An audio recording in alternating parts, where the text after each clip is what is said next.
Alors, on va revenir sur un événement qui est survenu en avril dernier. Le chauffeur de taxi à l'origine du mouvement Cowboy contre Uber, qui avait été arrêté, devait être accusé d'intimidation envers un policier et personnification d'un agent de la paix.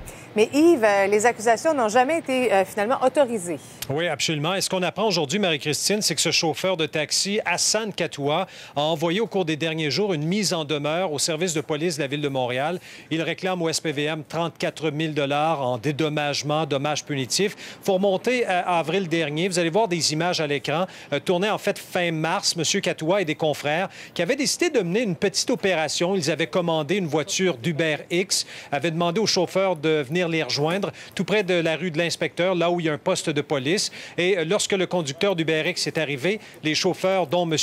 Hassan Katoua, sont allés voir des policiers pour leur demander d'arrêter le conducteur d'UberX parce que les chauffeurs de l'industrie traditionnelle estiment qu'UberX, c'est illégal. Les policiers n'ont pas voulu l'arrêter. M. Katoua et ses confrères, donc, ont décidé de poursuivre leur course vers le chauffeur d'UberX pour lui demander d'arrêter de charger des frais aux complices, c'est-à-dire aux passagers qui se trouvaient dans la voiture. Bref, l'affaire a mal tourné pour M. Katoua, qui, quelques jours plus tard, a été arrêté, interrogé par les policiers. Bref, il n'y a jamais eu d'accusation contre M. Katoua, qui estime qu'on lui doit aujourd'hui 34 000 On parle de dommages et intérêts, dit-il, causés par la mauvaise foi et le comportement inacceptable des policiers. Je l'ai rencontré tantôt. Ici, voici ce qu'il avait à dire.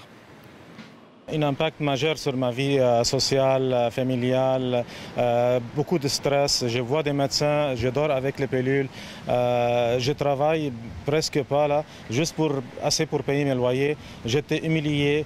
C'est une question d'honneur pour moi. Imaginez que je sors de station de police avec un overall en plastique comme les gens de Guantanamo là.